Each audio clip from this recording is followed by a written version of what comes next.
Olá pessoal, tudo bem com vocês? Hoje eu queria tratar um pouquinho sobre o caso da Larissa Manoela.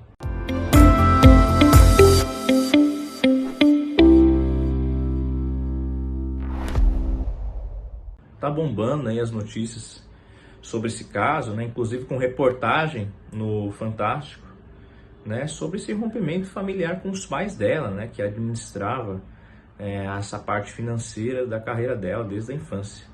Em razão disso, parece que com toda essa discussão, ela acabou até abrindo mão de um patrimônio de 18 milhões de reais que ela conquistou aí desde o início da carreira dela.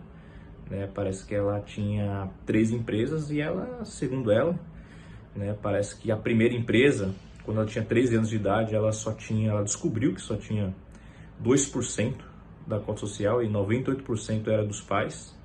Uma segunda empresa, ela era sócia, e só que a administração era total dos pais, né? Os pais tinham total poderes limitados, inclusive sem necessidade de autorização dela para conduzir os negócios dela, né? E a terceira empresa, que é o que eu queria comentar com vocês, que é uma holding familiar, né? Ter toda essa discussão, né? Enfim, eu não quero defender o lado nem de A nem de B, o objetivo não é esse, né? Mas o objetivo é trazer um pouquinho de esclarecimento para vocês sobre o que é uma holding familiar.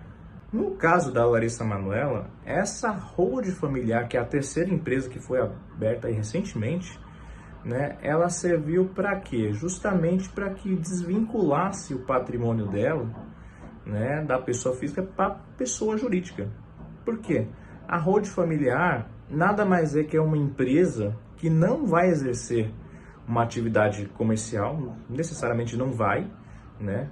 Ela serve como um cofre, né, para o patrimônio da família, né?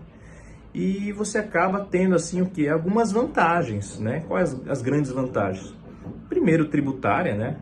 Quando você gera uma empresa, né? Existem grandes vantagens tributárias, é muito mais barato o imposto quando você deixa o patrimônio e acaba fazendo a administração desses bens através de uma empresa do que com uma pessoa física, né?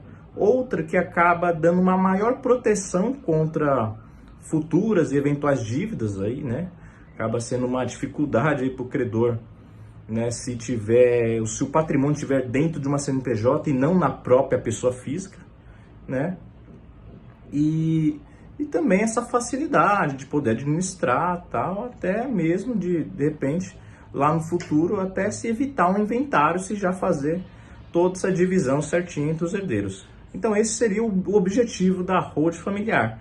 No caso dela, né, o patrimônio já era dela mesmo conquistado na carreira dela.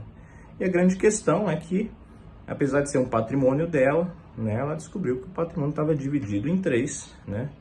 E no caso, quem tinha o poder de administração, conforme as cláusulas ali, eram os pais. Então essa foi a queixa dela. Os pais dizem que não é bem assim, né?